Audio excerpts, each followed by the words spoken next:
नमस्कार दोस्तों, स्वागत है आप सभी का आपके आरो यूट्यूब चैनल पर।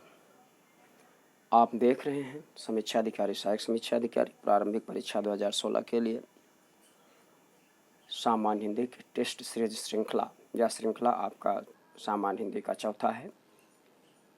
हमारे इस चैनल पर जो नए व्यूअर होंगे प्लीज़ चैनल को सब्सक्राइब कर लेंगे, बेल आइकन ऑल पर प्रेस करिएगा ताकि सारी सूचनाएँ सबसे पहले आप तक ही पहुँचें। आइए देखते हैं आज का पहला प्रश्न। निम्नलिखित में रात्रि का पर्याय नहीं है। यहाँ 4 विकल्प दिए गए हैं। विकल्पों में है सारबरी, कारबुरी, निशापति और यामिनी। अब इसमें एक विकल्प जो रात्रि का पर्यायवाची नहीं है, निशापति रात्रि का पर्यायवाची ना होकर यह चंद्रमा का पर्यायवाची है।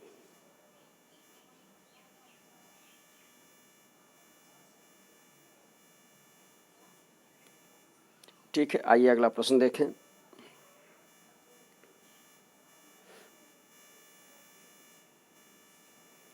दर्पण का पर्यायवाची है। 4 विकल्प दिए गए हैं। चारों विकल्पों में अनावर्तक, पारदर्शक, अवलंबन और मुकुर हैं। आपका दर्पण का पर्यायवाची यहाँ पर मुकुर है। विकल्प डी आपका सही है। चलिए अगला प्रश्न देखें। नाहर किसका पर्यायवाची है। यहाँ 4 विकल्प दिए गए हैं। इन विकल्पों में देखें, नाहर के लिए दिया गया 4 विकल्प। तुरंग, कुरंग, केसरी और भुजंग। यहाँ नाहर पर्यायवाची केसरी का है। केसरी का अभिप्राय शेर होता है, जिसे आप सिंह भी कहते हैं, बहुत पूछा जाता है। तुरंग घोड़े का पर्यायवाची होता है। कुरंग हिरण का पर्यायवाची होता है। भुजंग सांप का पर्यायवाची होता है। आइए अगला प्रश्न हम देखें।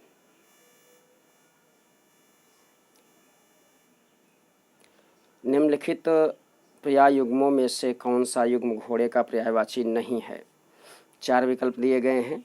विकल्प ए में सैंधव और है, बी में ईक्षण और चक है, और सी में तुरंग और वाजी है, और डी विकल्प में वेसर और वैशाख नंदन है। तो आपका विकल्प डी जो है घोड़े का पर्याय नहीं है, ये गधे का पर्यायवाची है। ठीक है, शेष विकल्प जो है आपके घोड़े के पर्यायवाची हैं। आइए अगला प्रश्न देखें। मार शब्द का पर्यायवाची है। देखें यहाँ 4 विकल्प दिए गए हैं। मार के साथ एक जादू दिया गया, कामदेव दिया गया, अधम दिया गया, आनंद दिया गया है। तो मार शब्द कामदेव का पर्यायवाची है। इनके लिए मार, मनोज, मदन, मय, अनंग, कामदेव, पुष्प, धनवा, इस प्रकार करके कामदेव के पर्यायवाची हैं। चलिए अगला प्रश्न देखें हम।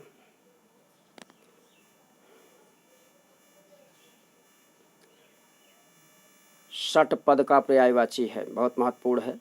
यहाँ 4 दिए गए। षटपद अर्थात 6 पद वाला, 6 पैर वाला, ऐसा।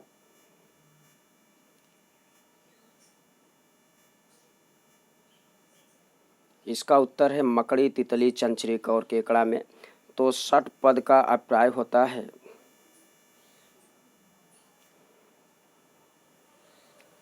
ठीक है, षटपद का अभिप्राय होता है भंवरा। ध्यान दें, थोड़ा कंफ्यूज करने के लिए ऐसा कहा गया है। भंवरा होता है, अब आपको बताना है भंवरे की पर्यायवाची है। तो भंवरे का पर्यायवाची यहाँ चंचरीक होता है। चंचरीक, सिलीमुख, भंवरा, भ्रमर, इस प्रकार से द्विरेफ, इस प्रकार के भंवरे के पर्यायवाची हैं। पीछे भी कई प्रश्न इससे बन चुके हैं।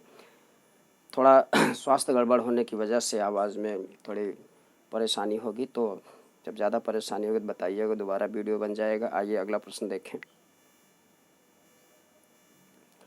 रसा शब्द का पर्यायवाची नहीं है। यहाँ भी उसी तरह से बनाया गया है। रसा शब्द का पर्यायवाची नहीं। 4 विकल्प दिए गए हैं। रत्नगर्भा, अचला, तमिश्रा और धरती। यहाँ आप ऐसे समझें, रसा शब्द किसे कहा जाता है। रसा शब्द पृथ्वी के लिए आया है। अब आपसे पूछा जाएगा कि पृथ्वी का पर्यायवाची नहीं है, तो आपको देखना है पृथ्वी का पर्यायवाची अचला, रत्नगर्भा, अचला और तमिश्रा, धरती है। तमिश्रा रात का पर्यायवाची है। ठीक है, और रत्नगर्भा आपको कंफ्यूज करेगा रत्नाकर से, ध्यान रखेंगे। रत्नाकर,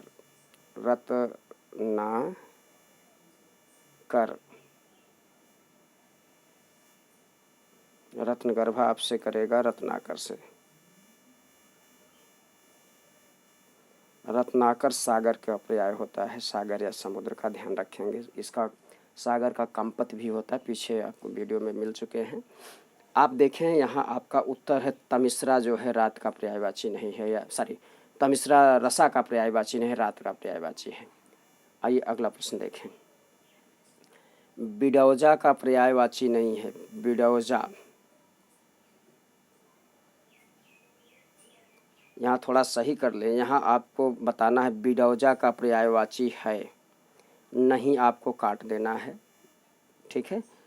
अब यहाँ बिडौजा का पर्यायवाची नक्षत्र, अप्सरा, पत्थर और इंद्र। यहाँ बिडौजा आपका इंद्र का पर्यायवाची है, आप ऐसे कर सकते हैं, यहाँ नहीं, थोड़ा गड़बड़ सा है। चलिए अगला प्रश्न देखें आपके लिए।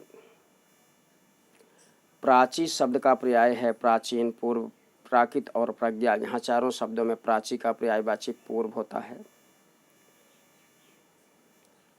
प्राची का पर्यायवाची पूर्व होता है, जबकि प्राची का विलोम प्रतीची होता है। प्रतीची का मतलब पश्चिम, ठीक है। आइए अगला प्रश्न देखें।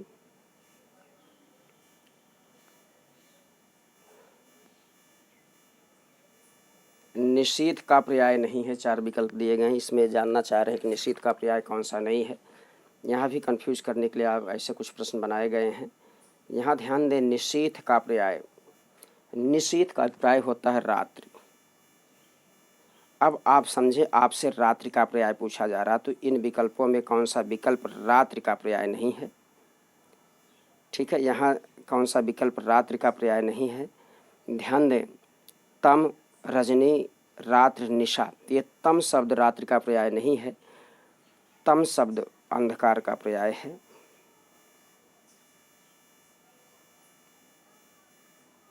ठीक है।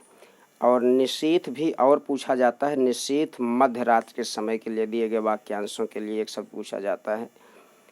मध्य रात्रि का समय जो होता है उसे निशीथ कहते हैं। तो यहाँ आपका उत्तर है निशीथ का पर्याय तम नहीं है, रजनी, रात्रि और निशा है। आइए अगला प्रश्न देखें।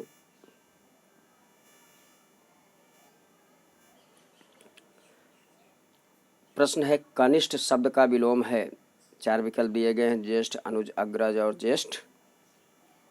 ज्येष्ठ। तो यहाँ देखें आपका उत्तर है कनिष्ठ शब्द का विलोम ज्येष्ठ होता है। यहाँ का विकल्प ये सही है, जबकि कंफ्यूज करने के लिए ज्येष्ठ यहाँ टा है, यहाँ ठा रहेगा, तो कनिष्ठ का विलोम ज्येष्ठ होता है, ठीक है। आपका उत्तर ये सही है। आइए अगला प्रश्न देखें। राग शब्द का विलोम है अनुराग, विराग, कोप और ईर्ष्या। राग का विलोम होता है विराग, ठीक है।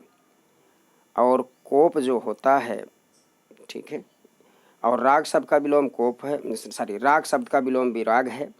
राग और अनुराग शब्द दोनों एक ही हैं, ठीक है। आपका उत्तर सही है बी। आइए अगला प्रश्न देखें। निम्नलिखित में से असंगत विलोम शब्द छाटिए। 4 दिए गए, एक तमस दिया गया, प्रकाशमय दिया गया, ऊर्ध्वाधार दिया गया, क्षैतिज, जागृत, सुषुप्त, करुण और निष्ठुर। इसमें 2 युगल जो हैं विलोम हैं, इसमें से एक युगल गलत है, तो वह युगल आपका है विकल्प ए। विकल्प ए आपका असत्य है, तमस का विलोम प्रकाश होगा।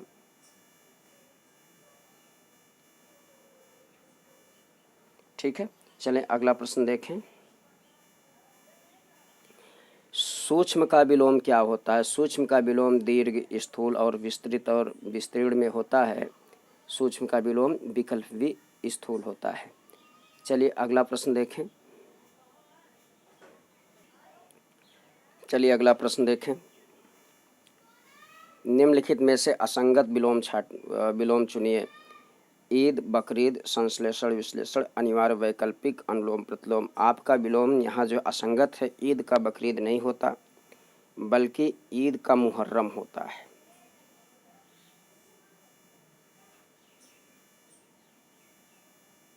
ठीक है, अगला प्रश्न देखें। अतिवृष्ट का विलोम क्या होगा? 4 विकल्प दिए गए हैं, अतिवृष्ट, वृष्टि, अनावृष्ट, अविष्ट और निरावृष्ट। यहाँ आपका उत्तर होगा अतिवृष्ट का विलोम अनावृष्ट होगा। आपका उत्तर विकल्प भी सही है। चलिए अगला प्रश्न देखें। निम्नलिखित में से कौन सा विलोम युग्म असंगत है। जारज अवसर ग्रहण अर्पण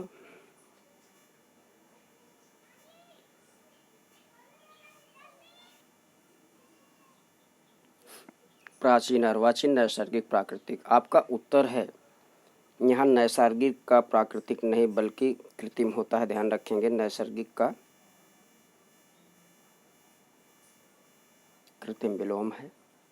चलें अगला प्रश्न देखें। परिश्रम का विलोम शब्द है आश्रम, विश्राम, विश्रम और विश्रांत। परिश्रम का विलोम आपका विश्राम होता है। चलिए अगला शब्द। निम्न विलोम युग्म में क्या असत्य है? आहार, विहार, क्षर, अक्षर, अल्पाय, चिराय, समास, व्यास। यहाँ विकल्प ए आपका आहार का विहार नहीं होता है, आहार का निराहार होता है।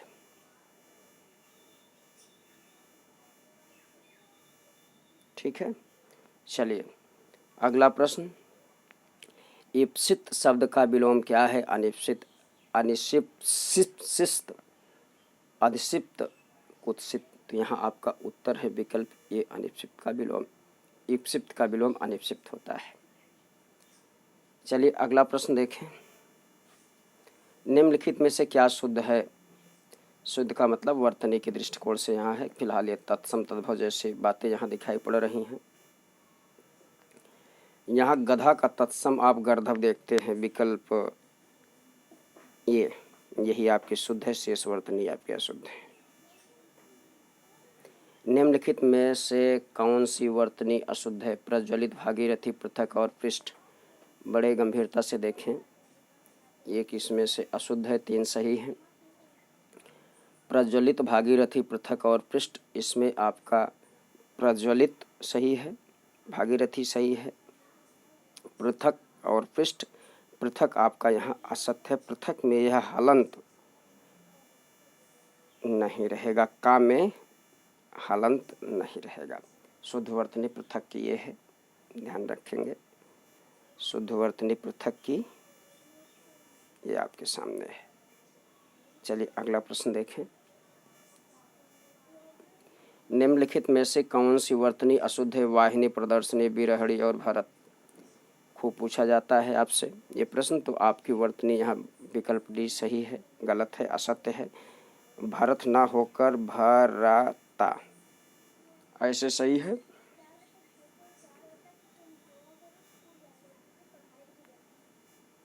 चलिए अगला प्रश्न देख लें। निम्नलिखित में से कौन सी वर्तनी सत्य है, शुद्ध है? यहाँ आपका उत्तर है विकल्प सी, दधीच वर्तनी शुद्ध है। चलिए अगला प्रश्न देखें। निम्नलिखित में से कौन सी वर्तनी शुद्ध है? कालिदास, कालिदास, कालिदास और कालिदास। तो यहाँ आपका उत्तर, यहाँ 2 उत्तर आपको सही दिख रहे हैं, मिस हो गया है। फिलहाल आप विकल्प कालिदास नहीं, आपका यहाँ विकल्प बी और डी आपको सही दिख रहा है, कोई भी एक मान लें।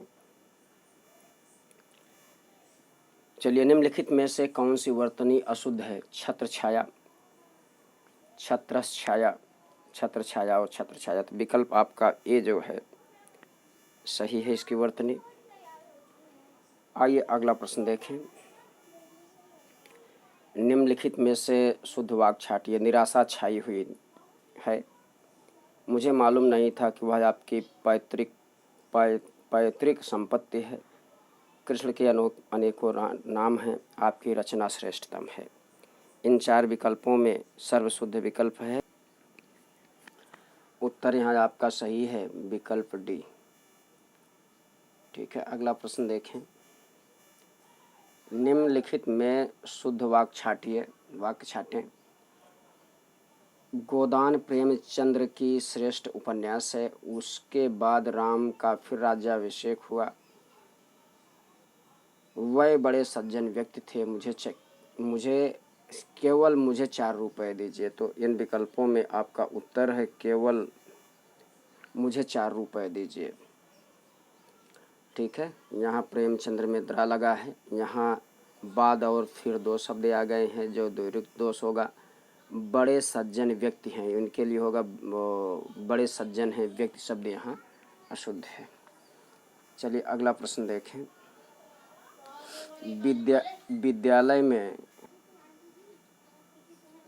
विद्यालय में लड़के गेंद खेल रहे थे। आपका भविष्य उज्जवल है। उनके प्राण पखेरु उड़ गया। पुलिस ने चोरी के अपराध में दीनदयाल को पकड़ लिया। तो यहाँ उत्तर आपका सही है विकल्प ए। यहाँ उज्जवल को अर्थ नहीं गलत है। यहाँ प्राण जो है बहुवचन है, यहाँ गए होना चाहिए। यहाँ चोरी और अपराध दोनों साथ नहीं रहेंगे। आइए अगला प्रश्न देखते हैं। निम्नलिखित में से कौन सा वाक्य सत्य है? आपकी सौभाग्यवती कन्या का विवाह होने जा रहा है, जिसकी लाठी उसकी भैंस वाली कथा चरितार्थ होती है। राधा एक विधवा स्त्री है। अनेक स्त्री पुरुष उसे देखने गए। तो यहाँ आपका उत्तर है अनेक स्त्री और पुरुष उसे देखने गए। यहाँ राधा विधवा स्त्री, अगर विधवा लग गए तो स्त्री नहीं होगा। जिसकी लाठी उसकी भैंस वाली कहावत होती है, कथा नहीं होती है। यहाँ कथा गलत है। सौभाग्यवती कन्या नहीं होती, कन्या आयुष्मती होती है। ठीक है, इसलिए विकल्प आपका डी सही है। चलिए अगला प्रश्न देखें। तत्सम नहीं है, 4 विकल्प दिए गए, इसमें से कौन सा एक विकल्प तत्सम नहीं है? अग्नि, मोती, प्रियंका और घोटक। यहाँ मोती शब्द तत्सम नहीं है। मोती का तत्सम होता मौक्तिक।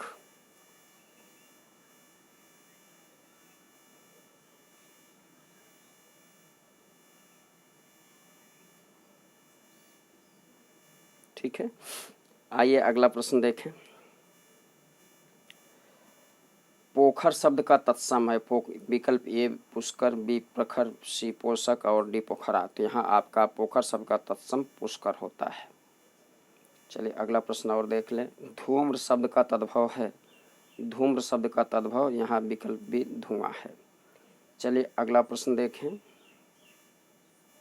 निम्नलिखित में से क्या तत्सम नहीं है? 4 विकल्प दिए गए हैं। स्कंद, पाषाण और षष्ठ और सपना। सपना यहाँ तत्सम नहीं है। ठीक है, सपना का तत्सम होता है स्वप्न।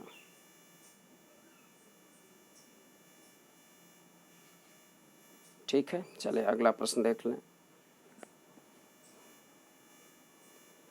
निम्नलिखित में से क्या भिन्न है? यहाँ देखें, 2-2 का युग्म दिया गया है। इन दोनों युग्मों में तत्सम है, लेकिन विपरीत तत्सम है। और एक युग में इसमें ऐसा है जो तत्सम नहीं है, तद्भव है।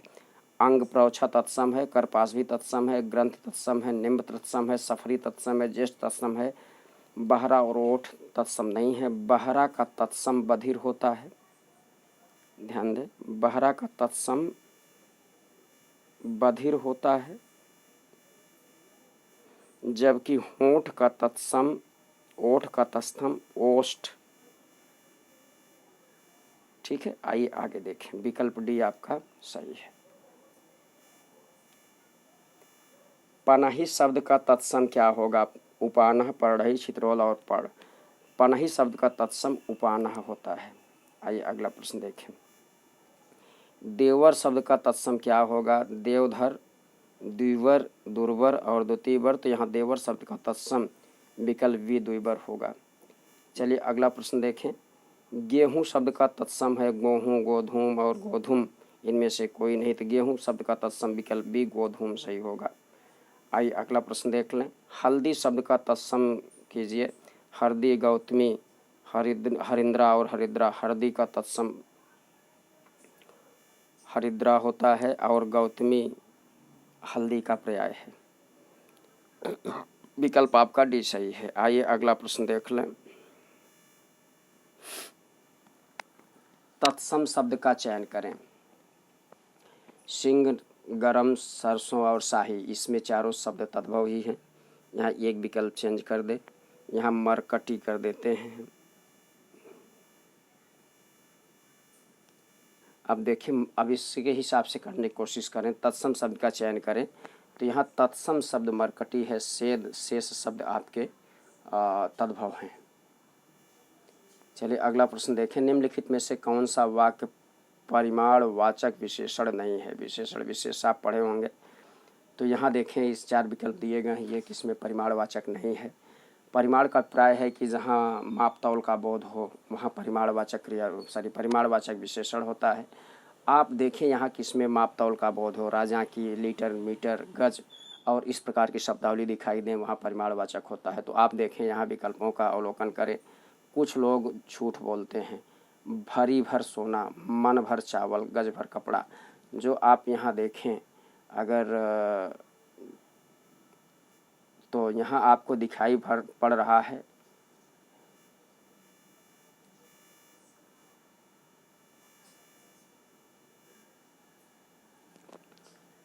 ये भर, मन, गज। भरी तोले को कहते हैं, भरी भर। मन माप की इकाई होता है पुराना, गज भी माप कपड़ा मापा जाता है। यहाँ आप देख रहे हैं तो ये माप तौल का बोध करा रहा है, परिमाणवाचक होगा। और कुछ लोग झूठ बोलते हैं, तो जो झूठ बोलते हैं कुछ लोग हैं उनको आप गिन सकते हैं, इसलिए आपका विकल्प ये सही है।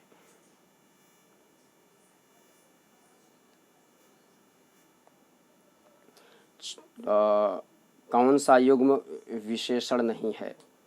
यहाँ 2 युग्म दिया गया है, इसमें से 4 युग्मों में से 2 युग्म ऐसे हैं। एक जो विशेषण नहीं है, विशेष हैं। छोटा बड़ा विशेषण है, लाल और हरा विशेषण है, सीता और गीता विशेषण नहीं है। सीता और गीता क्या है? संज्ञा है, ये विशेष से आपका है।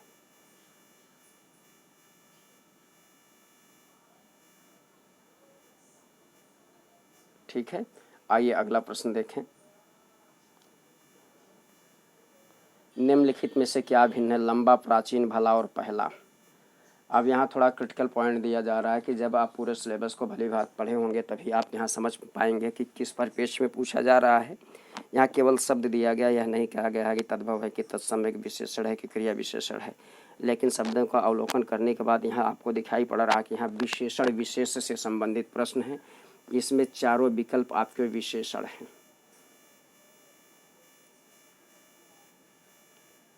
चारों विकल्प आपके विशेषण हैं। इन विशेषणों में से एक विकल्प ऐसा है कि जो भिन्न होगा। लंबा, प्राचीन और भला, ये तीनों आपके गुणवाचक विशेषण हैं, जबकि पहला शब्द आपका संख्यावाचक विशेषण है। संख्यावाचक, संख्या में एक उपभाग है जिसे आप कहते हैं आवृत्ति, आवृत्तिवाचक है। ठीक है, तो यहाँ आपको केवल संख्यावाचक ही अभी समझें। आइए अगला प्रश्न हम देख लें। निम्नलिखित वाक्यों में विधेय विशेषण छाटिए। विधेय विशेषण का प्राय है कि जो विशेषण शब्द विशेष और क्रिया के बीच में हो। तो घोड़ा के बाद यह विशेषण है और इधर क्रिया, जैसे यहाँ कह दिया जाए कि घोड़ा है,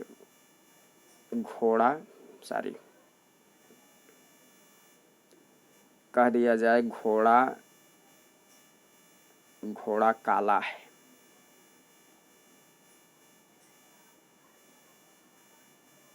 ये है, तो यहाँ काला शब्द विशेषण है और ये संज्ञा के बाद है और यह है क्रिया है, इसलिए क्रिया के पहले और संज्ञा के बाद, क्रिया के पहले और विशेष के बाद जो विशेषण होता है उसे विधेय विशेषण कहा जाता है। तो ऐसी स्थिति में आपका विकल्प सी सही है। आइए चलें आगे देखें। मैं बाजार से सफ़ेद कमीज खरीद लाई वाक्य में किस प्रकार का विशेषण है? परिमाणवाचक, संख्यावाचक, गुणवाचक। सफ़ेद जो है आपका गुणवत्ता बता रहा है, गुण बता रहा है। ध्यान दें, सफ़ेद जो है गुणवाचक है। सफ़ेद कमीज खरीद लाई, तो ये विशेषण आपका गुणवाचक है। आइए अगला प्रश्न हम देखें। एक प्रतिभा संपन्न छात्र का विशेषण है। प्रतिभा संपन्न छात्र के लिए एक शब्द आता है मेधावी। इस प्रकार से आप विशेषण युग्मों को देख सकते हैं। सूची देख लीजिएगा, वीडियो में दिए गए हैं पीछे। निम्नलिखित विशेषण विशेष युग्मों में से क्या सत्य नहीं है? मनोहर, छवि, भाव, विह्वल, मार्तंड, प्रचंड, श्रांत और पथिक। यहाँ आपका विकल्प सी असत्य है, शेष सही है। आइए देखें, 1965 के युद्ध में भारत की ऐतिहासिक विजय हुई थी, वाक्य में विशेषण क्या है? यहाँ ध्यान दें तो जो ऐतिहासिक शब्द है विशेषण है, ऐतिहासिक शब्द विशेषण है। इतिहास में एक प्रत्यय लगाकर इतिहास में एक प्रत्यय लगाकर आपने ऐतिहासिक बनाया है, ठीक है। तो इसलिए ऐतिहासिक शब्द आपका यहाँ विशेषण है, शेष विशेष है। चलिए अगला प्रश्न देखें। ऋषि शब्द का विशेषण निम्नलिखित में से क्या है? ऋषि शब्द का विशेषण विकल्प बी आर्ष है। चलिए अगला प्रश्न देखें। परिमाणवाचक विशेषण के कितने भेद होते हैं? तो परिमाणवाचक विशेषण के 2 भेद होते हैं। एक निश्चित परिमाणवाचक, ध्यान दें पीछे पढ़ाया जा चुका है, निश्चित परिमाणवाचक, और दूसरा अनिश्चित परिमाणवाचक। अनिश्चित परिमाणवाचक का अभिप्राय है कि अनिश्चित मापतौल का बोध हो और निश्चित मापतौल का बोध हो। इस प्रकार से विकल्प आपका ये सही है। चलिए अगला प्रश्न हम देखें। पेट की अग्नि के लिए एक शब्द क्या कहा गया है? जठराग्नि, ठीक है। जंगल की आग के लिए दावाग्नि, और समुद्र की आग के लिए बड़वाग्नि कहा गया है, ठीक है। आपका विकल्प यहाँ सी सही है। चलिए अगला प्रश्न देख लें।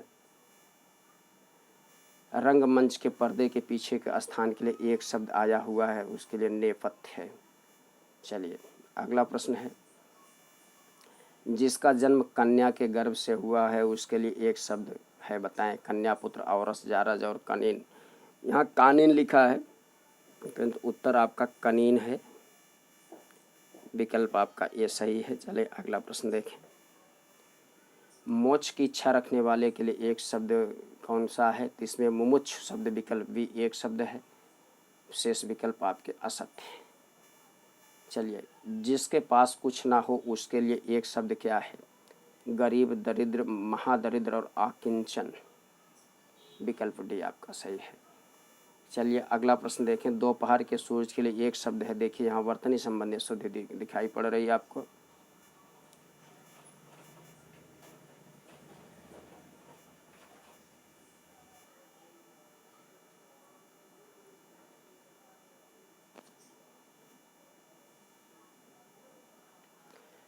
तो मार्तंड, इस तरह से यहाँ देखें आपका उत्तर विकल्प ये सही है। आइए अगला प्रश्न। आजीवन ब्रह्मचर्य का पालन करने वाले के लिए एक शब्द क्या आया है? नैष्ठिक ब्रह्मचारी, आजीवन ब्रह्मव्रतधारी, खटवारूढ़। यहाँ आपके लिए आजीवन ब्रह्मचर्य का पालन करने वाला शब्द है नैष्ठिक। खटवारूढ़ शब्द उसके लिए आता है जो ब्रह्मचर्य का पालन करते हुए आश्रम को बीच से ही छोड़ के चलाए, उसे खटवारूढ़ कहा जाता है। विकल्प आपका ये सही है। आइए अगला प्रश्न देखें। रात्रि के तीसरे पहर को क्या कहा जाता है? खूब पूछा जाता है आपसे। रात के तीसरे पहर को त्रियामा कहा जाता है। आइए अगला प्रश्न देखें। निम्नलिखित में से क्या सुमेलित नहीं है? लाल कमल के लिए कोकलत, श्वेत कमल के लिए पुंडरीक, नीला कमल के लिए इंदिवर और काला कमल के लिए जो मृणाल शब्द दिया गया है, मृणाल ना होकर काला कमल के, ठीक है। तो मृणाल जो है कमल की नाल के लिए कहते हैं, कमल की डंडी या नाल, ठीक है। अगला प्रश्न आपका है। दक्षिण पूर्व के कोने के लिए एक शब्द आया है। दक्षिण पूर्व का कोने के लिए एक शब्द है आपके आग्नेय, ठीक है। इस प्रकार से 60 प्रश्न दोस्तों सॉल्व हुआ। टेस्ट सीरीज की चौथी श्रृंखला पूरी हुई। अगर हमारा वीडियो पसंद आया हो तो लाइक, शेयर, कमेंट जरूर करिएगा। तब तक के लिए नमस्कार, धन्यवाद।